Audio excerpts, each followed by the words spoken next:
Olá a todos, meu nome é Ana Clara e nesse trabalho a gente vai mostrar o nosso estudo hidrológico da cidade de Nova Venécia, no Espírito Santo. A disciplina em que o trabalho será apresentado é a disciplina de SIG, aplicado à hidrologia, e a orientação é do professor Rafael Alvarenga Almeida. O trabalho foi desenvolvido por mim, Ana Clara, pelo Rodrigo Ribeiro e pela Tasmine Miranda. Inicialmente, eu falarei um pouco sobre a introdução. Bom, um estudo hidrológico, ele tem como objetivo examinar as principais propriedades da água e as maneiras que a mesma é distribuída pela superfície do planeta e os seus efeitos com isso. E através desse estudo é possível entender os sistemas mais complexos e interconectados que definem o ritmo da Terra.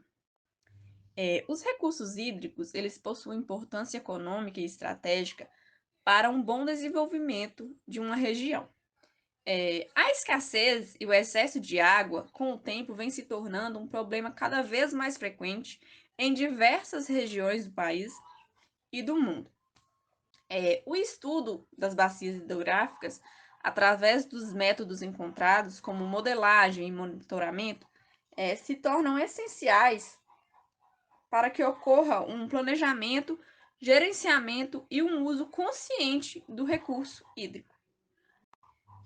A bacia hidrográfica é um sistema físico em que o que entra é o volume de água precipitado, no caso a chuva, e o que sai é o volume de água escoado, no caso a água que é utilizada, onde se considera como perdas intermediárias os volumes evaporados e transpirados e também aqueles que infiltram para os lençóis freáticos. Em grande parte das bacias hidrográficas, onde é feita a captação de água, se encontram em áreas rurais. Essas bacias, elas são geralmente caracterizadas por seus diferentes tipos de uso da terra, onde pode ter atividade agrícola, pastoris, florestais, dentre outras. E boa parte das bacias elas não possuem um monitoramento específico que esteja voltado ao seu estudo ambiental e à gestão dos recursos hídricos. E é importante a obtenção de dados ligados a essas bacias para observar que não é suficiente ter apenas dados. É importante que esses sejam confiáveis e de qualidade, o que significa a necessidade de utilização de aparelhos e métodos propícios.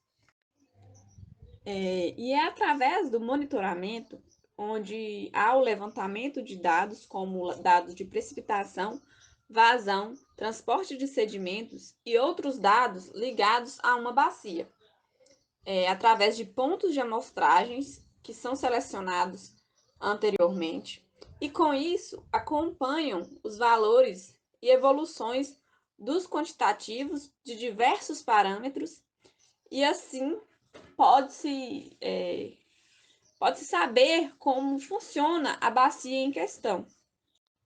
Bom, a cidade estudada nesse trabalho, onde foi feito o estudo hidrológico, é Nova Venécia, no estado do Espírito Santo, a qual está localizada no noroeste do estado. Ela possui uma população estimada, de acordo com o IBGE, de 50.701 pessoas no ano de 2021, e sua densidade demográfica no ano de 2010 era de 31,92 habitantes por quilômetro quadrado, onde sua extensão territorial era de 1.439.571 quilômetros quadrados. O município ele possui a pecuária como sua principal fonte de renda, mas a produção de café já aparece como um produto de peso na economia regional e municipal. A hidrografia da cidade diz que a cidade está ligada ao rio São Mateus, que é a junção do rio Cricaré e do rio Cotaxé. O Cricaré corta Nova Venécia ao meio e sua bacia drena a maior porção do município. O Cotaxé limita a cidade de Boa Esperança e Mucurici e constitui, com a sua bacia, a região norte do município. No extremo sul da cidade, uma porção do território municipal é drenado pela bacia do rio Barra Seca, que não é tributário do São Mateus. Oi pessoal, tudo bem? Aqui é o Rodrigo e agora eu vou estar falando um pouco sobre os materiais e métodos que a gente utilizou para estar fazendo o nosso trabalho. Para confeccionar os mapas que a gente utilizou para fazer o estudo hidrológico, a gente utilizou a ferramenta ArcMap, ele é uma das extensões do ArcGIS, e o ArcGIS ele é um software de servidor e serviço de sistema de informações geográficas online, e ele é produzido pela Esri. Esse software ele fornece ferramentas de criação, manipulação, análise, armazenamento e exibição de informações georreferenciadas e permite que o usuário examine relações espaciais. Para a confecção do mapa de localização, a gente utilizou os arquivos em formato shapefile, obtidos através do banco de dados do IBGE, e foram utilizados os arquivos shapefile do município de Nova Venécia e do estado do Espírito Santo. Já o processo de georreferenciamento da cidade de Nova Venécia, ele se deu inicialmente pelo download da imagem lá da cidade, através do software Google Earth Pro, e também foram escolhidos 10 pontos na cidade e coletadas as coordenadas desses pontos. Em seguida, lá no ArcGIS, a gente utilizou a ferramenta Georreferência para inserir os pontos de controle na imagem baixada, através das coordenadas coletadas, né? E é importante a gente destacar que a gente fez esse processo com autoajuste desativado. Então, só após a gente ter inserido os 10 pontos, a gente reativou o ajuste para que em seguida a gente conseguisse calcular aí o RMS, que é o erro médio quadrático. Para realizar a delimitação da bacia, a gente utilizou o modelo digital de elevação fornecido pelo Instituto Nacional de Pesquisas Espaciais. A gente baixou esse arquivo e exportou ele para o ArcGIS. Imediatamente a gente converteu ele para a base de dados UTM, Fuso 24S e Datum Sirgas 2000. Isso a gente fez através da ferramenta Project Raster. Depois, utilizando a ferramenta Raster Calculator, a gente eliminou os erros sistemáticos. Esses erros sistemáticos eles são nada mais que os pixels negativos do MDE. E através da função fill, a gente determinou a direção de escoamento e gerando assim um modelo digital de elevação hidrograficamente condicionado. Com esse modelo, a gente determinou a direção de fluxo através da ferramenta Flow Direction e, em seguida, foram identificadas as bacias hidrográficas através do comando Basin. Para identificar a drenagem da bacia, foi utilizada a função Flow Accumulation e para ser obtida uma drenagem que se aproximasse das condições reais, foi utilizada aí, uma contribuição de 1000 células. E o valor foi obtido através da ferramenta Raster Calculator, tendo como base de comparação o shapefile da hidrografia do Brasil fornecida pelo IBGE com escala de 1 para 250 mil. E para identificar o ordenamento dos cursos d'água, foi utilizada a ferramenta Stream Order.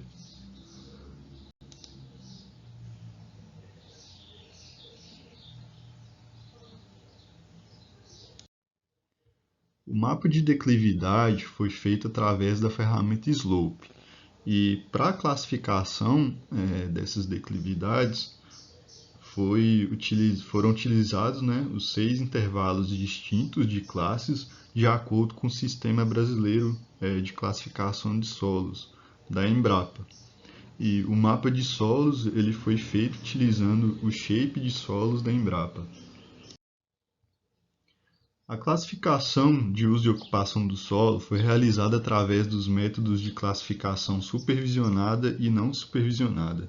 Inicialmente foi baixada uma imagem no satélite Landsat 8 do serviço, obtida, né, lá através do site do Serviço Geológico Americano, com resolução de 30 metros. E com a imagem aberta no ArcGIS, foi feita uma combinação das bandas 321 associadas às cores vermelho, verde e azul para que a classificação fosse realizada. E a classificação não supervisionada foi feita utilizando a ferramenta IsoCluster Unsupervised Classification, onde foram criadas 10 classes. Dentro dessas 10 classes foram identificados floresta, pastagem, solo exposto, zona urbana, água e rocha. E a classificação supervisionada foi feita primeiramente coletando-se amostras das classes citadas anteriormente e, a partir dessas amostras, foi criada a assinatura por meio da ferramenta Signature. E com a imagem de satélite e a assinatura criada, através da ferramenta Maximum Likelihood Classification, foi gerada a classificação. E para gerar o mapa e calcular a área de cada classe, foi necessário converter o arquivo de formato raster para polígono e convertê-lo para o sistema SIRGAS 2000 UTM Zona 24S. Por fim, né, foi feita a validação da classificação utilizando os pontos de validação no Basemap do ArcMap e calculado o índice kappa a partir dos dados gerados. E segundo uma referência do nosso trabalho, o coeficiente kappa pode ser obtido como uma medida de associação usada para descrever e testar o grau de concordância na classificação. Olá, eu sou a Tasmine e estarei apresentando agora os nossos resultados e conclusões. De início, fazendo o reconhecimento do nosso território, o município de Nova Venécia, a cidade se localiza a uma latitude de 18 graus, 42 minutos e 38 segundos sul e uma longitude de 40 graus, 24 minutos e 2 segundos oeste, com uma área de aproximadamente 1.448 km², estando a uma altitude de 65 metros. O rio que corta esse município é o rio Cricaré, que também é conhecido como o braço norte do rio São Mateus. Sendo assim, elaborou-se então o mapa de localização da cidade de Nova Venécia, no Espírito Santo. E vale salientar, né, que tanto o mapa de localização como também o mapa com a imagem georreferenciada, elas são importantes para conhecimento do local, orientação, bem como também definir uma escala para o local escolhido para a realização do trabalho. Aqui então está a nossa imagem georreferenciada de Nova Venécia. E o processo de georreferenciamento, ele visa compensar distorções que ocorrem devido à curvatura terrestre, relevo e velocidade do satélite utilizado na captura. Como apresentado aqui também nessa figura, né, foi calculado então o RMS, que é o erro médio quadrático, e este nada mais é do que o parâmetro relacionado à qualidade do georreferenciamento. Significa, né, a raiz quadrada da média aritmética dos quadrados dos valores dos resíduos dos pontos de controle. O RMS encontrado foi 2,146, um valor aproximado de 1,8, né, que segundo o SPU-GEL é o valor de tolerância para uma escala de 1 para 5.000. Aqui então são apresentadas as coordenadas dos pontos utilizados para elaborar o georreferenciamento e calcular o RMS. Agora abordaremos os nossos resultados referentes ao relevo da bacia hidrográfica do Rio São Mateus, que são apresentadas aqui do lado direito. Essa figura aqui, então, mostra o nosso modelo digital de elevação hidrograficamente condicionado, e foi a partir dele que chegamos ao resultado de que a altimetria da bacia hidrográfica varia de 1 a 1.417 metros de altitude. Essa bacia, ela é delimitada ao norte com a bacia hidrográfica do Rio Mucuri, a nordeste com a bacia hidrográfica do Rio Itaúnas, a sudoeste com a bacia hidrográfica do Rio Doce e a leste com o Oceano Atlântico. Por ela ser delimitada com o Oceano Atlântico, é isso que caracteriza, então, a alta variação de altitude demonstrada nessa figura. Essa tabela aqui, então, apresenta a classificação do relevo da bacia de São Mateus, de acordo com a Embrapa, que divide a declividade em 6 classes, que são essas aqui apresentadas. E como podemos perceber, a região estudada ela é composta predominantemente por relevo ondulado e seguido de relevo forte ondulado. Esse nosso mapa de declividade representa o que foi demonstrado na tabela anterior. Caracterizando agora a rede de drenagem da bacia hidrográfica do Rio São Mateus, ela abrange cerca de 11 municípios com uma área de drenagem de cerca de 8.237 km². Aqui apresentamos o mapa obtido para a rede de drenagem da bacia hidrográfica do Rio São Mateus. Ela possui como principais afluentes o Rio São Mateus, que nasce em Minas Gerais, e é formado por 2 braços principais, o Rio Cotaxé, que é o braço norte, e o Rio Cricaré, que é o braço sul, e é o rio que passa pela cidade de Nova Venécia. Eles, então, se encontram e desaguam no Oceano Atlântico no município de Conceição da Barra. Para a classificação dos solos, obtemos 6 tipos de solo, mais os afloramentos rochosos. Aqui, então, é apresentado o mapa obtido para os tipos de solo da bacia hidrográfica do Rio São Mateus. E como podemos perceber, temos a presença do argissolo amarelo, do argissolo vermelho vermelho-amarelo, latossolo amarelo, latossolo vermelho-amarelo e neossolo quartzarênicos. O argissolo amarelo ele se origina de materiais argilosos ou areno-argilosos sedimentares, da formação de barreiras na região litorânea do Brasil, sendo de fertilidade baixa, com risco de erosão por conta da diferença de textura superficial e subsuperficial e por conta da declividade. Ele possui boas condições de retenção de umidade e boa permeabilidade. O argissolo vermelho ele possui cores vermelhas acentuadas devido aos altos teores de óxidos de ferro do material originário, possui uma fertilidade variável e tem um teor de argila maior no horizonte subsuperficial do que no superficial. O argissolo vermelho-amarelo ele tem uma textura média argilosa, com baixa a muita baixa fertilidade e tem uma reação fortemente ácida e argilas de atividade baixa. O latossolo amarelo ele é originado de materiais argilosos ou areno-argilosos sedimentares, de formação barreiras na região litorânea do Brasil, de cor amarelada uniforme, textura argilosa ou muito argilosa, com boas condições físicas de retenção de umidade e boa permeabilidade.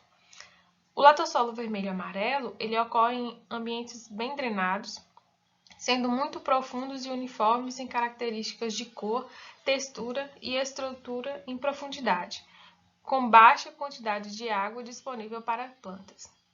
E o neossolo quartzarênico, eles são solos profundos, de textura arenosa e com teores de matéria orgânica, fósforo e micronutrientes muito baixos.